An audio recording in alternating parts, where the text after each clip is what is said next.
Oleksandr Usyk exposes Daniel Dubois. Today I'm going to break down exactly what went wrong for Daniel Dubois, so make sure to stick around. If you're new to the channel, my name's Oleksandsr Usyk, a professional boxer and also former member of GB amateur boxing team. First things first, Oleksandr Usyk is the master. He destroyed Daniel Dubois in devastating fashion to become 3-time undisputed champion.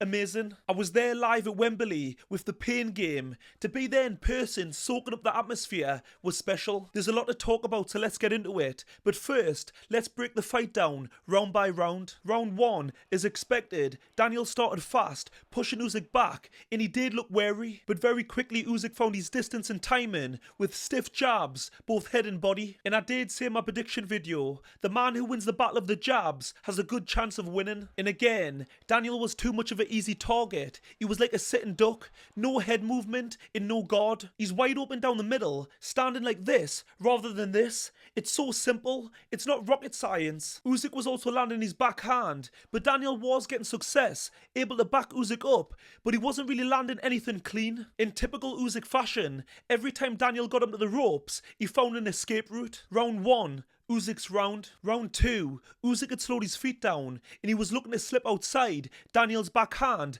and come back with his own. Bam. Daniel was attacking, but falling over his front foot, off-balanced, and Usyk was taking a step back in countering. He was timing him perfectly. He catches Daniel, definitely shakes him, puts him on the back foot, and takes centre. Normally as a southpaw, a left-handed fighter, fighting an orthodox fighter, a right-handed fighter, you move to the right, away from their power shot, the backhand, but Usyk was moving to his left, so he could slip outside the backhand and counter. It's a risky move, especially when you're fighting someone with the power that Daniel Dubois possesses. But the difference is, the confidence that Usyk has comes from years and years, thousands of hours of mastering his craft. And funny enough, Usyk was also targeting the body with straight back hands. He thought, they say I don't like it at the body. Wait a second, let's test Daniel's midriff.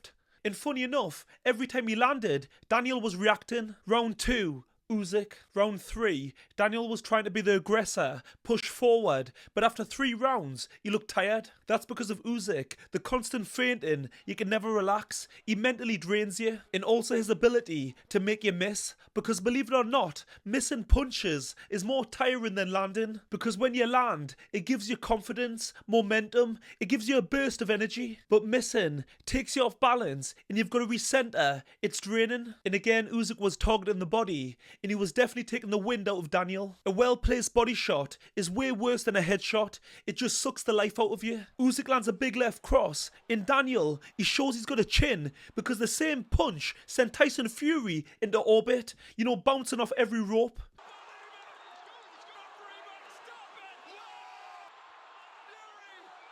Round 4 was more of the same. The pace slowed. Both guys did look tired, but I've still give Usyk every round. Round 5, Usyk got a second wind. He came to life. He was in full flow. It was becoming like target practice. And Daniel's lack of defense was on full show. Daniel gets some success, pushing Usyk back to the ropes. Then Usyk counters off the ropes and drops him. The difference between Daniel and Usyk in an exchange, Daniel's just thrown, whereas Usyk, he's slipping, blocking and countering, being defensively responsible. The shot that dropped Daniel, it wasn't huge, I think it was accumulation effect. Similar to the first fight, he was being systematically broken down, and when he got up, he smiled as if to say, it's happening again. It was the beginning of the end. You could see in his face he was demoralised. It was like all the confidence Don Charles and the team had given him had been torn apart. Usyk came out like an assassin and finished the job with a devastating left hook. Daniel's brain had already checked out. He was literally a sitting duck. It's Usyk's trademark punch, the same punch he knocked out Tony Bellew, rattled Tyson Fury and AJ. And the people that's questioned Usyk's power, do we need to say any more? Timing, accuracy, technique equals power. Daniel didn't make the count, and I hate to go here, and he took a huge shot, and he was definitely hurt.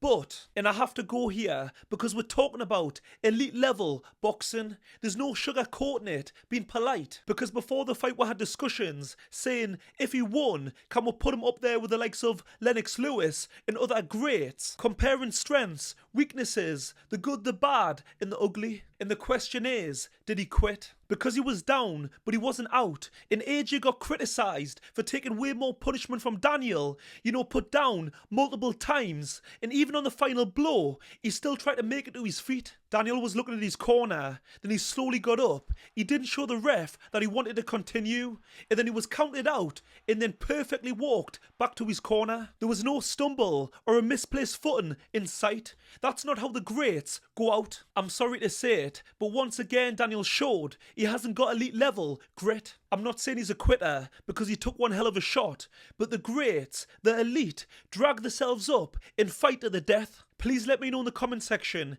did he quit or was he just badly hurt? And for the people that might say I'm hating, I'm not. I'm a fan of Daniel and I was rooting for him. But my goal here on YouTube is to give my experience and knowledge an honest opinion. Let's talk about Daniel's corner. Putting it bluntly, it's a mess. There was a situation at the press conference where Daniel elbowed Don Charles.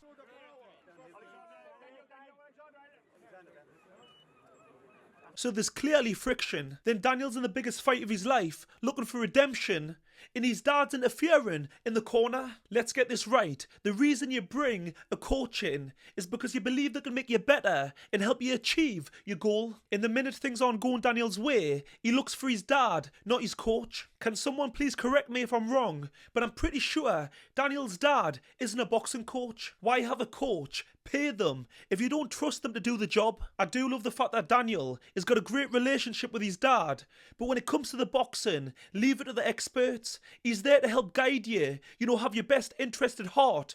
But like I say, when it comes to the boxing, let the professionals do the job. And to be honest, the elbow situation with Don Charles, I'm pretty sure now he's going to be given the actual elbow. I do actually feel sorry for Don Charles because I do think he's a real boxing man, a good coach, and there's no doubt he's improved Daniel. But there's an issue.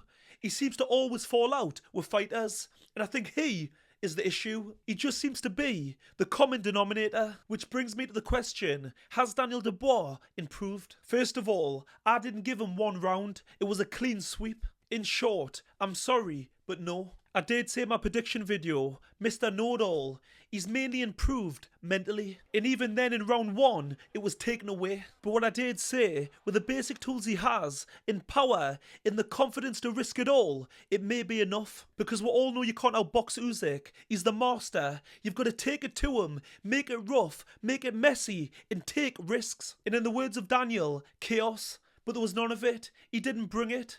He was instantly diffused. I also said there were some adjustments he needed to make. It was a must. His head movement in his guard.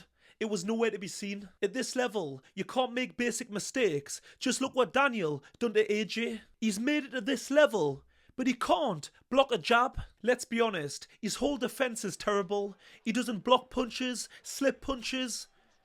His only defense is a step back or him attacking. And don't get me wrong, because it served him well, it's got him to this level, he's done amazing, because of his power in his natural athleticism. But unfortunately, when you do make it to the top and you meet Oleksandr Usyk, it's not enough. And there is the argument that Oleksandr Usyk makes everyone look ordinary. We've seen what he's done to everyone, so it's no surprise. But if you look at the mistakes he was making in the first fight to this one, there was no real improvement. And like I said, he couldn't get out the way of a jab. When you first start boxing, the first punch you're taught is the jab. And it's also the first punch you're taught how to block.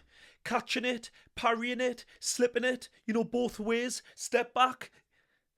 And I do believe the reason the mistakes haven't been addressed is because Daniel, he doesn't listen. He only listens to his dad. Daniel's young. Of course he can come again, but he must go away and make the adjustments, do some learning. But that can only happen if he can let go of his dad.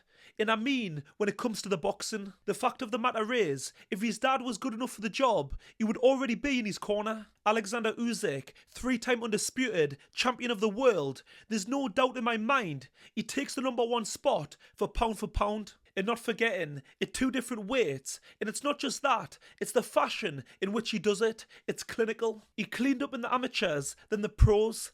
He's just built different. He's been fighting the best, no questions asked, going into the lion's den time and time again. His wins are so clean, he's not in wars, he takes care of business, comes back like he's been to the shops. And amongst all of this, he's been to war.